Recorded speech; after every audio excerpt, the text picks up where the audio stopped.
እንደምነው ደሴ ባቲ ለኩመዛ ጸባያቸው ሸጋ ልብን የሚገዛ አሰላሙ አለይኩም ሲሏቸው መልሳቸው አርሂቡ ሙስሊም ክርስቲያኑ ተከባብሮ አዳሪ ወሎ መወለድ ኩራት ነው።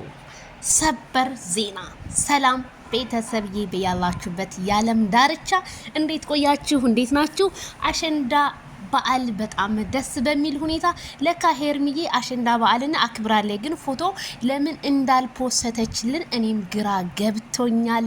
ይሄ ቪዲዮ ለዳይመንዷ ይድረስ ማለት ነው። ዳይመንዷ ለምን አልፖስተሽልንም? ምን ሆነሽ ነው? ምን ተፈጥሮ ነው? ቢፈጠርም ግን የደስታ እንግዲህ በአመት አንዴ የሚመጣው የአሸንዳ በዓል አብሶ በተለያዩ የአማራ ክልሎች የሚከበርበት ነው። አሸንዳ በነገራችን ላይ ዋግምራ፣ ሰቆጣ እንዲሁም ጽጌ ሪያል ሾው በላሊበላ ውስጥ እንግዲህ ተገኝታ ቃሏን አክብራ አሸንዳን እዛ ስታከብር ሁላችንም አይተናል። እንግዲህ በተለያዩ ሾርት ቪዲዮዎችን ያልሰራሁበትን እንጂ በጣም ደስ የሚል ነበር የዘንድሮ በነገራችን ላይ አሸንዳ በዓል እንግዲህ በመላው ኢትዮጵያ ላይ እንግዲህ የተከበረ ነው ማለት ነው። ደስ ይል ነበረ። ሁላችሁም ለማንኛውም አመቱ ይመላለስባችሁ ብያለሁኝ ማለት ነው። እንግዲህ ወደ ማነው ሄርሜላ ከረሚላ ወደ ዳይመንዷ ስንመጣ ሚኪዬ እንግዲህ ለህቱ ምን ብሏታል ማለት ነው? የኔ ውድ ወንድም እንደ ጥሩ ልብ ውብ የሆነ ነገር የለም ብሏታል። አዎ ጥሩ መዓዛ ነው ያለሽ የኔ እህት፣ ጥሩ ሽታ ነው ያለሽ፣ አንደበትሽ ጣፋጭ ነው። በቃ ምንም ሰውን የማታስቀይሚ። በቃ እኔ ለሄርሜላ ወንድም ማለት እንዲህ ነው እንጂ ወንድም ማለት አሳልፎ ሚዲያ ላይ የማይሰጥ ነው እንጂ እህቱን የሚቆጣ እህቱን ለሚናገራት ጥላት ለሚጮህ ሁሉ አለውሽ ከጎንሽ ነኝ የሚል እንዳንተ አይነት ወንድም አንድ ቢወለድ ይበቃል።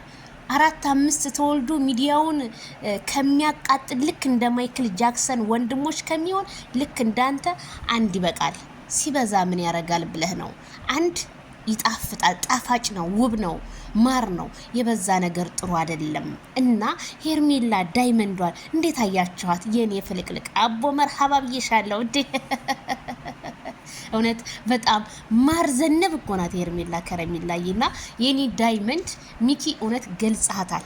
በጣም ጥሩ ልብ ነው ያላት። በቃ ጥሩ ልብ መኖሯንም አይተነዋልኛ በቲክቶክ ላይ ያላት ለሰው ልጅ ክብር እንቅልፏን አታ እስከ 9 ሰዓት ድረስ በየቤቱ እየሄደች ለኦዲየንሶቿ ክብር ስትሰጥ ታዲያ ክብር ይገባታል። 2019 ዘመንሽን ሁሉ ያማረ የተዋበ ያድርግልሽ ሄርሚ ከረሚላ።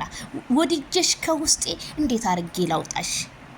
ሄርሜላ ሚሊዮን ትለያለሽ። ኑሪልሽ አመት ፍንድቅድቅ እንዳልሽ የኔው